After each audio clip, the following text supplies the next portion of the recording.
VC vanal kulpui thanga kania longtlai veng pui VCP nilai kani tichuan helai pin hi ni zandar hi na chan level khan phone call ka donga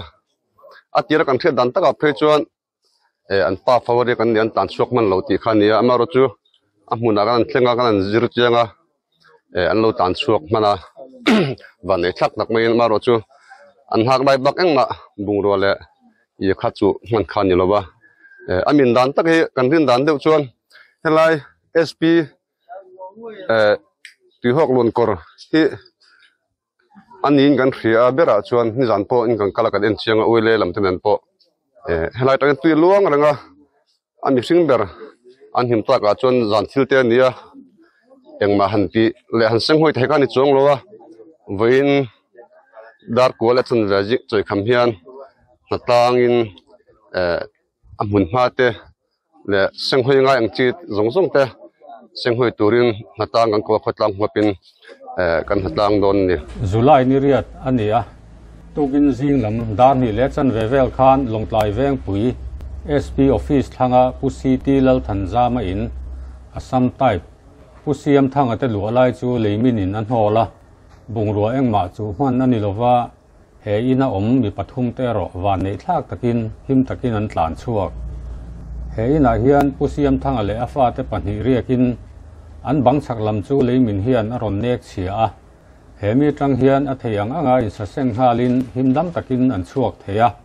an chuak nu rei lo te a leimin hian in hi an hol ta ni in lu tu pusiam thanga chuan a soi mi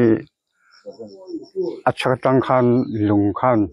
achak bang khan denga achan ve ve chu I chot alo seng to le kha ta khan kan chok mana da mi tar ke kha achen kha kan leng lo wa chen kan chuke a kha kan chok ra me om tu pathum kan ria ka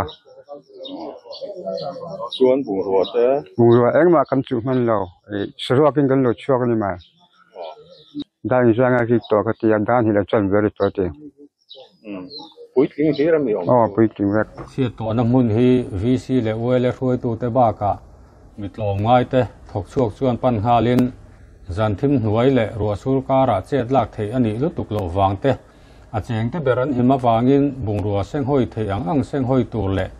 a thei anga chom dol na thok turin ko war lam ha mai ni se an ti a voin lama khotlang huapin in che le bungrua seng hoi na hi veng pui khotlang in an thok don ani ole hei tukin jinga longtlai veng pui SP office bula tun hi kan omma sitil thanza mate in ni jandam ni lechan ve vel khan leiminin annola poi kan ti khop maya district council ang point kan tur pui ruala han sei bel ka du achu tun ni ke ru asur a hi kan leilung hian a do zo lo hle na thiata kan tui hok luan kor kan siam ate hi uluk le chik zoka ena fim khur taka chung ko tinte hun kan man angai don ni ina langa longtlai mi pui zong te ruwa hi la sur zel don ni in alanga chuwang chuan tui hok luan kor te le in bulvel leiche omem ti te fim khur taka ena hun mang turin kanin cha mol ani tuna chet na lo thlenga hi poi kan ti puya council ang point kan tur pui tak zeta